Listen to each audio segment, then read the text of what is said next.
Good morning, everybody. It's Mandy Brenham here on another episode of The Full-Time Investor. I thank you for your time today. I thank you for your continued feedback. I encourage you to reach out and ask me some questions. Let me know what it is you are stuck on, what you want more information about, how you can move ahead, or hey, Mandy, I'm happy where I am, and let's celebrate that for a little bit. I do have a show guest. He is coming on board. There's always technical issues. You know, as much as I have my technical husband in the back, Larry Brenham, my producer, I am a bit of a tech tart. I taught that word to somebody last week. And you know what? We love and hate technology all at the same time. So this is us. So then I'm going to take this opportunity to be able to ask everybody, please share your feedback. But, you know, how is 2020 treating you?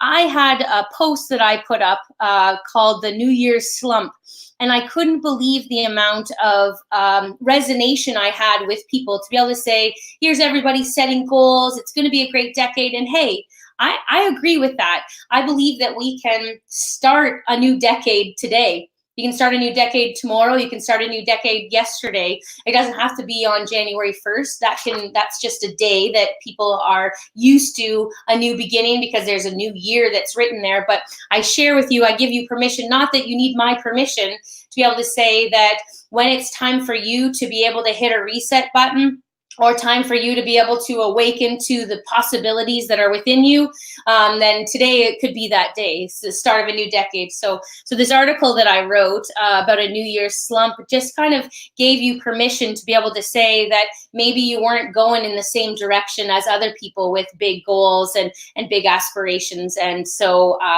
you know, you're just a little bit of not a slow starter. You're choosing to start when you needed to start.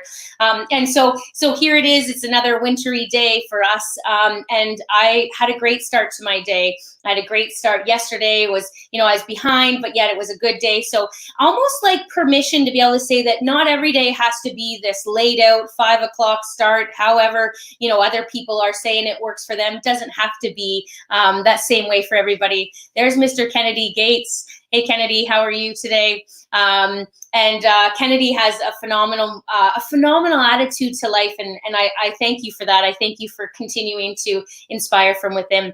My guest today, although he's coming on when his technology works, Alfonso Salemi, we're going to be talking about rent-to-owns, and rent-to-owns is something that I don't do myself yet, and it's a very specific type of investment opportunity. It's got a very different end result. It's not the long-term buy and hold, you know, 10 years, 20 years, set it and forget it. Rent to own is going to be a very short timeline enough to be able to have a buyer come in, get themselves set up for the purchase of the property at the end of the agreed upon term. And then as the investor, they sell it. Oh, Larry is saying that I have my guest. I see him there. Larry will be able to tune him in, and this will lead us right into our RTO conversation. RTO, do you know that the first time that I heard RTO, I didn't even really know what RTO was. And I was like, what is this? It's a rent-to-own thing. And then there became this, Alfonso, you certainly have positioned rent-to-owns as a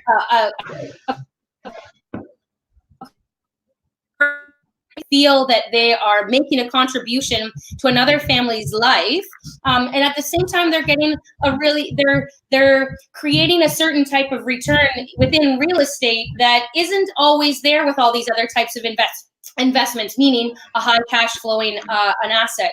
My rent to own, my long-term buy and holds are great assets. And gosh, in 20 years, it's going to be like, wow, aren't you a genius because you bought today? But certainly a lot of different struggles over the 10, 20 years that we'll have owned the asset. Very different from what a rent to own is. So thank you for being here, Alfonso. Yes, thank you. Thank you so much for having me on, Mandy. I'm super pumped. I've seen a few of the episodes that you've done, and Yeah, I'm super, super pumped to be on the show with you. This is a Well, really, really so cool I thing. was I was kind of rambling a little bit to get us going in the morning here. I'm glad that you're here, and I'd love to be able to have you. So Jag Properties came open as a rent to own specialist company. Why don't you give a little bit of the backstory as to why rent to owns and why Jag had continued to continue to grow? Yeah, so it's we just past year in November we celebrated 5 years of being incorporated and being a business, and my business partner Adam and I kind of met a little bit before that, so almost 6.5 years ago when we just kind of did them a couple on our own, and then we kind of partnered together and say, hey, we can do this and we can help a lot more people own their homes and help a lot more investors achieve what we had started to achieve was some success and some cash flow and some really good knowledge about rent to own. So yeah, that's how we kind of got started. I took some education, took some classes, and the rent to own strategy was the one that spoke to me because you could Right. help people and still make a return. And being a a son of immigrants into this country, it's hard to own your home. It's really tough. People don't learn their credit, don't learn all that kind of stuff in school. So we try to think that we're helping people on both sides. Definitely Yep. from the investor side, there's great returns, and this is a full-time investor show, and you want to Yep. have good return, and you got to make money. You gotta pay your bills. But at the same time, we're helping Canadians that don't know how. Not let alone investing, but let alone just own their house or buy their property and get out of the renting kind of game, right? Yep. So yeah, yeah. So then I like that. So if we come at this with the angle of the investor, and like, we'll talk as full-time investors here, somebody wants to get into a rent to own, or they were like, hey, what is this strategy called rent to own? And what are the differences between a long-term buy and hold? So from an investor's perspective, why don't you explain to the audience what the difference between a rent to own strategy is and potentially the long-term buy and hold? Yeah, absolutely. So a rental strategy isn't too different. Like in the acquisition of the property, it isn't too different than buying your normal, I call them the normal, buy, rent, and hold. So it is an investment property. You have to have 20% down. If it is commercial, if there's kind of like a mixed use, you're looking at more, maybe 35% down. But as a rental property, you're putting 20% down, and you have really two agreements. One is your lease agreement with the tenant buyer. And then the second agreement is the option for them to buy, and most of the time in 3 years into the future. Three So if years. we're Okay. starting a rent to own in January of 2020, they have the agreement to buy back in January of 2023. So that's Right. really how kind of the structure. It's very simple.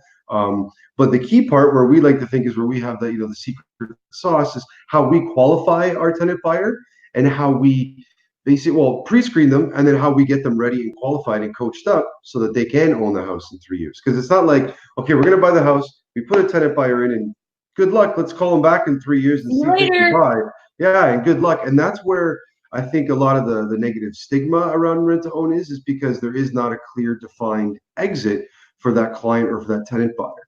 That's like saying, if I'm one of your JV partners, Mandy, and we're going to buy a house together, and saying, "Oh, don't worry, I'll rent it out," and then you just never do, right? And there's no cash flow coming in, and then you're doing cash calls and you're doing all that kind of stuff. It's a little bit more intent that you're going to go and find the renter. You're going to pre-screen them, qualify them, make sure that they meet all the criteria so that they're paying on that home.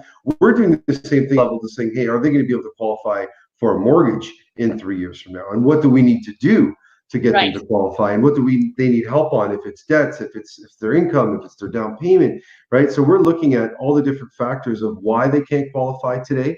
Whether it be the stress test. Right. Yep, Sorry, you yep. kind of froze there for a second. So I, as the investor, I don't have to deal with the tenant buyer. That's the beauty of Jag. Jag, That's right. what is the qualification process that you go to that you would share with me, the investor, so that I go, oh, thank God they've done all the hard work. Absolutely, absolutely. So, right off the bat, we do a couple phone calls with them, or they call us. We get a good sense of who they are, their personality, explaining to us how they've kind of gotten that current situation, why they can't qualify today. Maybe they've gone through a divorce, Maybe there's been, something in their personal life, a job change. They just finished school. So there's a whole plethora of reasons why they can't qualify, but we're doing interviews with them, talking with them. And then the most important part is we're filling out, an application, right? The same way that a rental application, very similar to a mortgage application. We're filling this out, understanding their credit and why they can't qualify, Right. getting income verification, job letters, all that type of stuff, and understanding their current situation, why they can't qualify. Now we have our JAG Financial, which I'm proud to announce, is that our whole financial team is underwriting the deal, essentially looking at it and saying, okay, if tenant buyer, if this client can do and is willing to do, A, B, and C, whether it's improve credit, save more down payment, claim more income, and a combination of those three and other things, right? Pay off student debts, not buy any more, I don't know, go on any more vacations on their, right? Like really, really a financial, like getting a good understanding of their financial education. If they're willing to do that, they are going to be able to qualify. And then we understand, okay, this is what they will be able to qualify for based on this. So we kind of reverse engineer it, that we understand what they're qualified for at the end, and then we reverse it back and go out and shop and look for homes today, for that particular quality of that client. So say it's 200 or 300 or 400,000. So I think your question was, what's your responsibility as the investor, or what's my responsibility as Jay? Well, so as an investor, I just come to you and you say, I've pre-qualified this tenant buyer. I don't have to do any of that. You say, I've That's right. pre-qualified for how you've just beautifully answered it. I've pre-qualified them to be able to buy a $300,000 house. I've pre-qualified that they just need to do, like you said, this, Yep. this, and this with, so claim more income, stop spending money, clean up that little bit of debt, whatever. So you've done all of that. Me as the investor goes, yeah, sure, I'll help them buy that $300,000 house or as part of my investment portfolio for the next 3 years. But you've done all the work for the tenant buyer. I don't have to.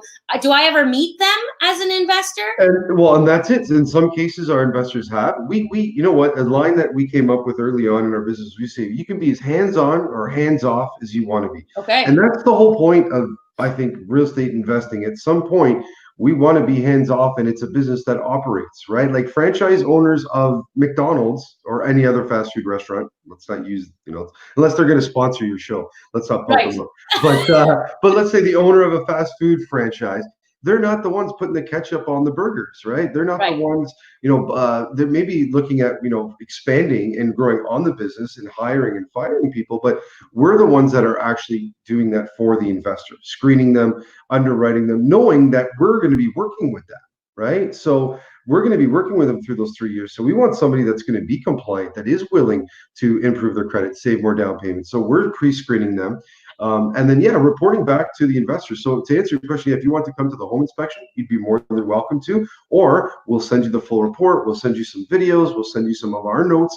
One of either myself, Adam, or someone from our ops team will be at the home inspection, meeting the client, going through the property, putting our own eyes, touching, feeling, seeing the property, and seeing if it's a good investment. So it's a few things, right, that we're doing for that investor, that we're providing that hands-on or hands-off. Now, we had calls from, some newer investors, and that was me at the beginning when I was working with Adam, when I would want to be on every single phone call with the first of all, the tenant buyer. Then, we were talking to the mortgage broker, then the realtors, then, insurance, and all the different, players in the whole acquisition process of a property. I wanted to know every little single detail, because I was like, I want to do this one day.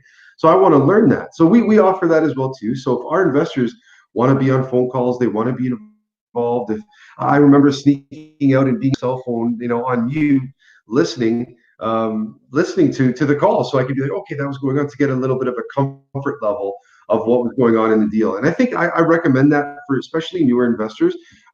You're going to work with amazing people like Mandy, like Jag Properties, where we've done this over and over and over and over and over again. But if anybody that's like traveled or gone something, and you see this beautiful waterfall, and then you have like the local people that are just like having a cigarette, walking by, and they don't care, right? They've seen it a million times. So sometimes we get like desensitized to all the little nuances of like, oh, I got delayed. Oh, what else? Okay, that's happened 14 other times. Okay, what did I do? All right.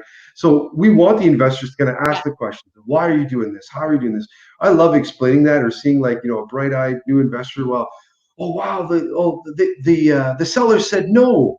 Yeah, that's what they should have said, right? So now let's go back and like to a first offer, those kind of things. Yep. So yeah, we really want to educate throughout the process as well, and it's specifically because of rent to own that sometimes it is misunderstood or not understood. So people just kind of turn their blinders on and say, "Oh, you know what? It's rent to own. I don't get it. That's a bad thing. You shouldn't do it." So we No, I really want agree. to educate. And Mhm. you've got a big number behind you there on your Yes. thing, which means you've Yeah. done this quite a few times. Why don't you kind of describe the success that you've had in the amount of years you've been doing this? Yeah, so actually we got that banner done. We celebrated that. I guess it's going to be almost not quite a year. I guess in March it'll be a year that we hit the 100 mark, and now our goal is to 200. So at the end of this year, we want to get to 200 properties. But currently we have an operation 90, I think it's 97 rent to own projects in operation. That means it just started, or it's Yeah. somewhere in between, or it's just towards the end of the 3-year program. Sometimes 4, sometimes 2.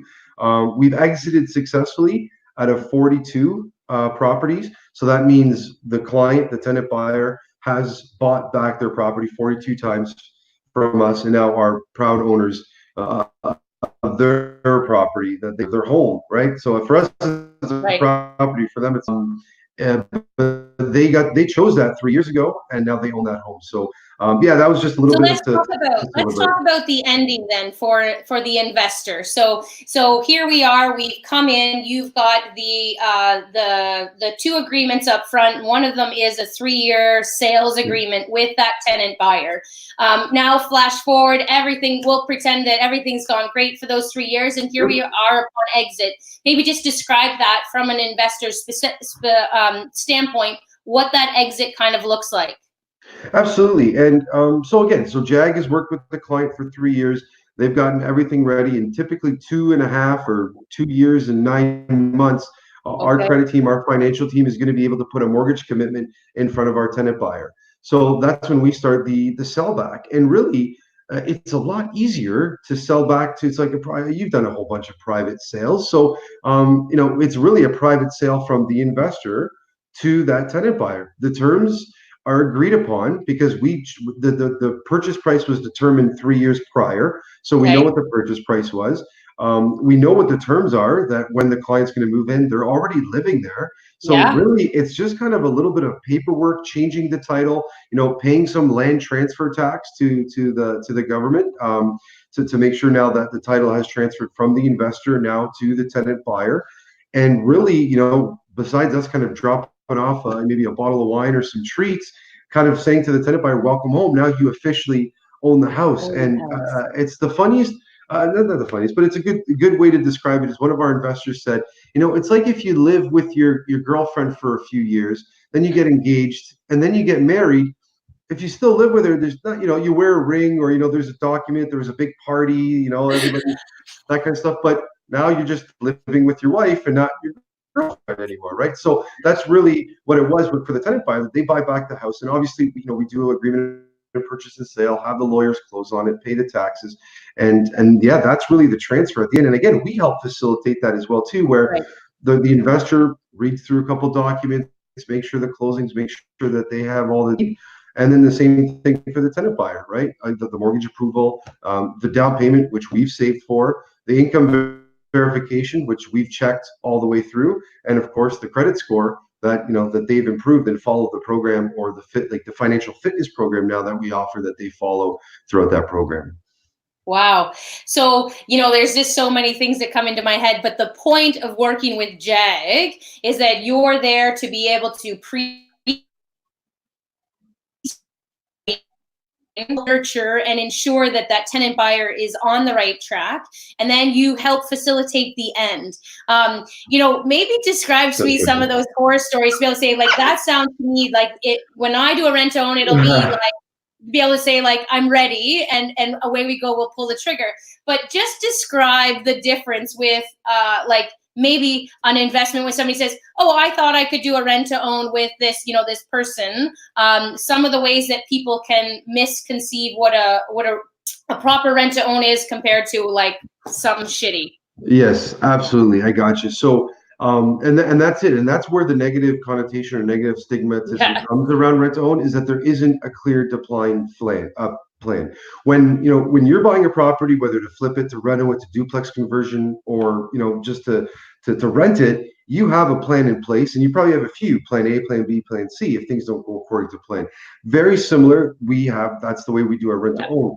The rent to own, we have a strategy for the client that says, hey, if you improve your credit, if you save X amount of down payment and you show this much amount of income, you're going to be able to qualify for this house. So where the horror stories come in, or the negative things about the rent to own, is where, number one, there is no plan for the tenant buyer. Right. So whether it's the individual, the rent to own company, whoever is facilitating the rent to own, doesn't have a plan for that client. They say, here, yeah, you can do a rent to own. Give me how much deposit you have, pay extra above market rent, and then at the end, hopefully you qualify, right? That's like, paying for a trainer, never talking to him, never going to the gym, and then hoping to get a six pack, right? Like that's, and yeah. I've even heard the stories are like, well, I don't really need a down payment from the tenant buyer. That's the whole point. They don't have a down payment. I was like, don't do that. That's right. Yeah, exactly. So that you want to stay away from those. Again, it's like, if you're renting a property,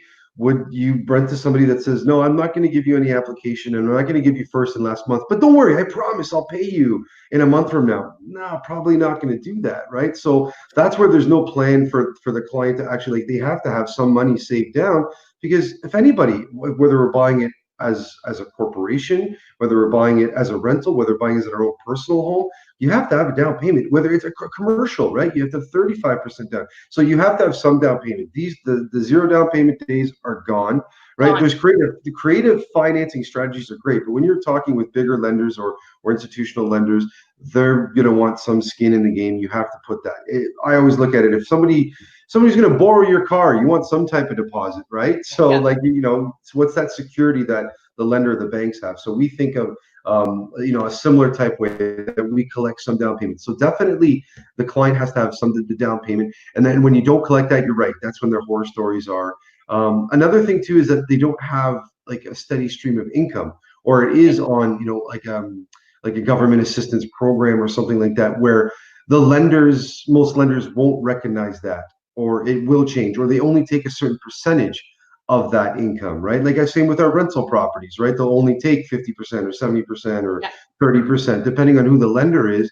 They're going to take a certain amount of that income. So when 100% of income is, on government assistance or Ontario disability or something like that, that's also difficult too. We want people that want to own their homes. Because I always say there's a portion, let's say, I don't know, 10 or 20% of people that are always going to qualify for properties, have good income, have great credit, have be flush with cash, that have down payments. There's going to be a portion of society that are always going to rent. They're not going to be homeowners. They just want to rent. They have transient lives or whatever the case is. But then there's a huge gap where we fit in, where people that want to own their home but can't. Either it's hard to save. Like, go save up 50 grand in 2 months. Yeah, sure. Good luck, right? Keep playing the lotto max. Right. So it's tough to save up that down payment. Or, hey, you just started a new job, you just out of school, and you haven't got that income properly, or you were self-employed and went back to the job market and don't have that income, or you're self-employed and you don't claim that income properly. Right, where self-employed people, get to choose what they want to make, and sometimes they don't realize the repercussions of not claiming all of their income. They don't get credit for all of that income, because then the bank's lenders are going to say, you only claim this small amount. You're saying you make this actual amount. Why aren't you claiming it, right? And then what I think is my personal beef with the system is we don't learn about credit. We don't learn about our credit score, our beacon score. We don't learn about that in school. We learn about parallelograms and different shapes, and and how to dissect a frog. That dissecting a frog. Last time I've heard about dissecting a frog season, it doesn't come up, right? Like, it's not something you need in your everyday life. understanding your finances, understanding your credit, understanding how credit works, why the bank will give you more, how you can leverage what your income is. Those are the things that we should be taught and learn in school, but we're not.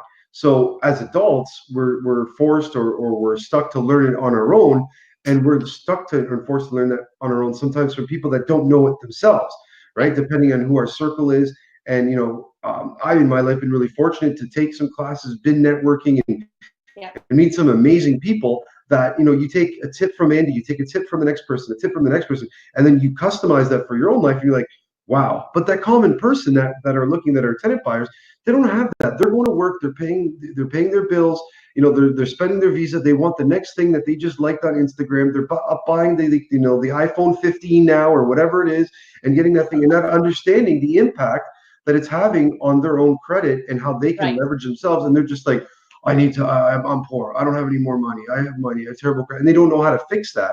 So that's where I think we come in and we can have a light at the end of the tunnel, that if you do some simple things that with consistency, that you can achieve that in home ownership. So then let's talk about the cash flow and the returns of RTOs with regards from the investor. So, because that's what people love about RTOs. So what is some of the, maybe even just an example, if I were to put you on the spot too much, that's fine, or what are some of the returns that people can expect, cash flow monthly, and then, an end ROI per se a year for this type of investment? Yeah, absolutely. And we've been doing a little bit a better job of kind of going back on the it's almost 50 or so projects that we've worked on. So actually getting data from projects that we've worked on, some averages. So an average purchase price that we've worked mostly on is somewhere around $400,000 to $500,000 as those numbers. And typically an investor at that point is investing in any $1,000 or so, okay, on an average point, and they're qualifying for the balance of the mortgage, minus what the tenant buyer. So that's actually increasing because that tenant buyer is put in that's going into equity, into investor capital investment. So we work on like the total deal is, we like to see 35% a year on the total rent to own project. So that's just, in some cases we're even much higher, but so the total ROI of the deal is 35%, and we keep it really simple with our investors. We do a 50-50 split, the easy, you just do it really easy. And so on like an actual ROI 17, if that was an average of 30. So that means, and that's blended with the sell back at the end of the terms. So and what are some of the cash flows? Right, we have our PI. Yeah, perfect. So the cash flows, so now on the market areas, but if your PI we're responsible for, right? The principal, interest, tax, and insurance. So tax and insurance, on average of our cash flows, somewhere between 6 to 8. Yeah. So somewhere between $600 to $800 the total. So investors are making anywhere between 3 to 5 on case. So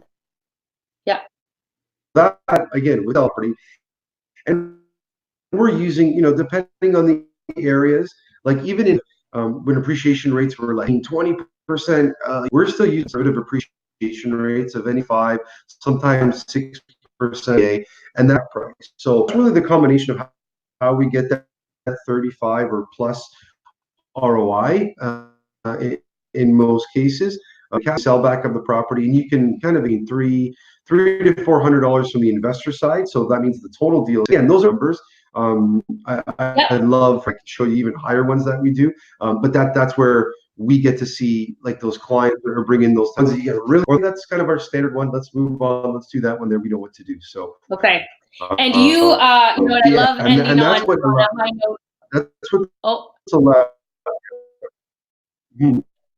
you've got some phenomenal stories Go of ahead. heartwarming tenant buyers that have ended with buying the property, and it just you come alive as you tell these stories. I know somebody's telling you keep freezing on your on our end here on your stuff, but that's all right. We tell us some of the heartwarming stories that you have of tenant buyers that an investor has bought, they've helped, but the lives that have been changed because of these rent to owns that you've been able to facilitate.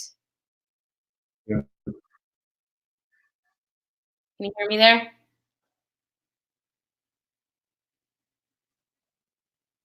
Are you there? Can you hear me? Do do do. This is like the musical interlude that Mandy's able to do on her own. I agree. Mark Alfonso keeps freezing. Can you hear me? Are you there? So I've heard Alfonso present a couple times these opportunities that he has and these rent to owns that he's put through. And there was this one time that he described that a hairdresser wanted a house, and so he'd helped her. They'd helped her. Jag was able to coordinate an investor in to be able to have this hairdresser buy her house, and she had her shop in her house. Alfonso, are you there? He's there, but he's not able to hear me. Maybe. So he's so this they described this lady and they said, look, you need to start to claim some more income because she wasn't claiming enough for her to be able to qualify. And I know that Alfonso has this huge heartwarming story of going over at the end. I'm talking about the hairdresser that you helped into an Oh, RTO. yes, yes, absolutely. Like that's one of my favorite clients that, she I was, know. I want yeah, you to tell it because you're changing lives with these RTOs. You're changing the investor's life. You're changing the tenant buyers. But when you tell the stories of the tenants that you have helped, you come alive. And I'd love for yeah. you to share a couple of those stories with people. Absolutely, and now there's so many more, and even like I got one part of the business that I do miss a little bit is that we do have an operations manager that's out there meeting our clients, going to home inspections. So I do it less than I used to. But when I was going out and just even doing our quarterly follow-ups, because that's what we do for our investors too, is we actually go to the property every quarter, take some pictures, update with the client, because again, we want to build that relationship with them. And there's times that I'd be up north, up and towards your area, and there's like 7, 8 properties that I needed to meet or to go to, and talk to the client. And I'm like, okay, I can do these in a few hours, 5, 10 minutes. Talk to the client, get out of there. And when you're there, it's just so warming and welcoming, and saying, come in, sit down, and that they appreciate so much that we're helping them fix that issue, fix that credit problem, help them save down payment, understand how they can own their home. So I don't know how many countless dinners or at least coffees sitting around their table, stories with their kids. There's one property that they own the property now, but every time I'm up in that Victoria Harbor area, up in that area, like I always try to make it a point to stop by because the kids were always great. Every time that I'd go do a follow up, the kids would just grab me and bring, look, I have my own room now. This is my room. Look at my poster. Look where I put my kid. Look my stuffies. And then, they had a playroom, and like for that inspection, like I spent like 15 minutes with the children hanging around, like playing around, and then obviously talking to the clients and tenant buyers. But yeah, it's just the relationships that we formed and help them qualify to get their home seems something so easy, but it's so important in their lives, and for us to do that more and more, and that's where I think that's a cool part of our business is that we're profiting, we're making money and really great returns, but we're also helping people, and those two should never be mutually exclusive. Is that if you're not doing one, then or if you're not doing both, you shouldn't be doing either. Like I think that's the real part of it. Is it's how many more people can you help? What can you do? The returns, the capital, the money, that's great. That's fantastic. You need that, but you got to help people to achieve their goals and their Yeah. dreams. And if home ownership is one of them, yeah, and the other part of it too, which is kind of a little nuance to the normal buy and hold investors or flip investors, is when you have a property like we have other. Oh, am I cutting out again? Hold on. Nope, you're good there. Okay, good. Okay. Yeah, so like versus the normal buy and hold, you're gonna have maintenance that comes up in your property. You're gonna have to change windows, you're going to have to replace floor, whatever, walls, paint, all that kind of stuff. As you kind of go through your clients, the next person that comes in, you're going to have to fresh up the place, right? And it But with turnover. yeah, so with the rental, and that's actually a really added benefit, is not only that we don't have to worry about repairs and maintenance because that's the client. The client's going to own that house. So there, that sense of ownership, Mandy, you live in your house, you know, if the toilet breaks, you're not calling a landlord or somebody, you're calling a plumber or two or three and seeing which one can help and do the quickest. So the same way for our tenant buyers and our clients is that we're educating them that we're not laying, hey, good luck, it's all on you. If something does happen, we're there for support to say, okay, here's one great story that I'll share. It was a place in Oshawa, and it was a big thaw after the winter, and all the snow was melting, and a little bit of water was starting to come in through the basement, and there was like the old school, like really cheap laminate flooring in the basement, so it all started to like buckle and kind of like bubble because there was water coming through. So I get a call, like it's like 9:30, 10 o'clock at night, right? And these are like the nightmare calls you hear from the tenants, right? But it's like 9:30, 10 o'clock, and the tenant buyer's like, the house is broken. There's something wrong with the house. The house is broken. There's water coming in. It's broken. I'm like, the house is broken. What could that mean, right? So we talked her. I talked her through it and said, okay, where's the water coming in? There's water all over the basement. Whatever. We're like, okay, listen, it's probably coming in from the foundation. The snow thawing through. Let's try to find out where it's located from. And I said, what you need to do is maybe find two or three local foundation repair or companies in the Oshawa area to get them in and take a look at it and see where it's coming from. Let's solve the issue.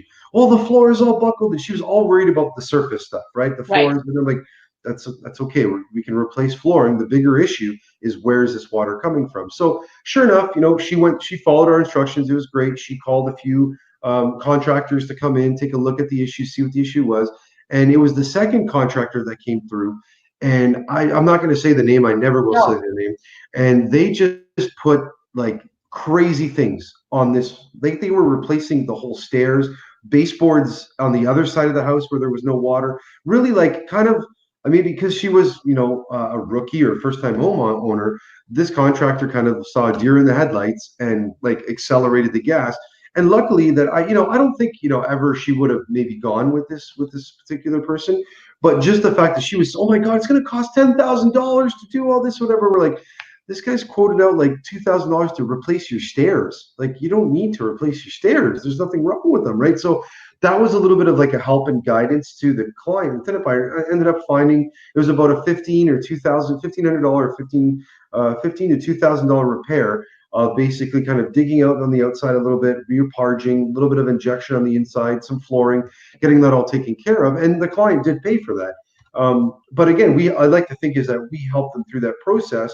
Where if it was a leaking sink or a toilet or something like that, a plumber came through and put a crazy quote on the board, then the tenant buyer, they would be like, hey, no, this guy is ripping me off. Now we've actually kind of put together like a little future homeowner pamphlet to kind of give a general range that if you're replacing a sink, if you're replacing a furnace filter, that kind of stuff as a general guidance, so that they have a general range. Everybody's a little different, city to city, but a general range where if I'm saying, hey, I have to replace my furnace, someone comes in and be, yeah, it'll be about $12,000, and we have to rip down walls and all that kind of stuff. Like, hold on, red alert, like this is a single That's family. not in my book. That's right. Yeah, the range is like somewhere around 4 or 5, 6,000, something like that. So, but that's one part of like where something's happened and the tenant buyers have to fix it because of issues. But the cool part is we actually see quite the opposite. Is that the tenant buyers clients are actually improving and repairing the property on Right. their own dime. They're renovating basements, right? They're redoing washrooms. Something about garages. I think there's been like 15 or 16 garages that they've either built or like turned into, like that hairdresser that built it into her salon, right? Yeah. And I wish I could be a client of hers. I wish I had more hair, but unfortunately I can't. I shave my own head, but I go there and to stop by as well and for coffees and things like that. But they Yeah. have that sense of home ownership. It's going to be their home. Yeah. They're finishing it and renovating it, as So if it's their own. so how many you want a price based on an appreciation rate. And then there's the possibility that, wow, the tenant has done really good, like, you know, in 2017 and the market prices went up. You might have been, the tenant buyer might have actually been exiting at a higher price than what it is they're paying. So you're setting them up for a huge financial success. You got it. You got it. And you know, all the people that are watching and listening, like, this is why this kind of stuff, Mandy, what you're doing, and you know, I want to say, you know, sharing your time and wisdom, because those are the two kind of highest resources in the world. And you doing this show, and even someone like you just acknowledging that and seeing that, is that it did happen in Hamilton when we were buying the properties.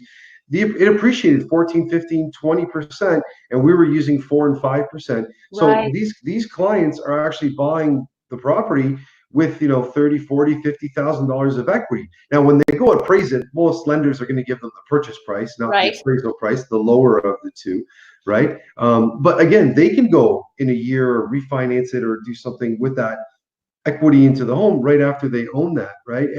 And that's why the cool part, people that are listening to this, and Mandy's so many creative financing strategies that we've talked so many times of how you do this. Rent to own is just another one to kind of put in that, you know, that in the toolbox of how you can, you know, strategically invest and as strategically, you know, increase your cash flow, your net worth, and all those kinds of things. So absolutely. And And I actually, think everybody, I mean, I think, although I haven't, because I maxed out on my mortgages really quickly, but rent to own is definitely something that if you're looking to be able to say, okay, I've got some long term to set it and forget it, but I want some cash flow and I want that feel good. I want that to be able to help somebody. I think a rent to own is an awesome thing to be able to add to a portfolio. And there's nobody better, you know, for experience and knowledge.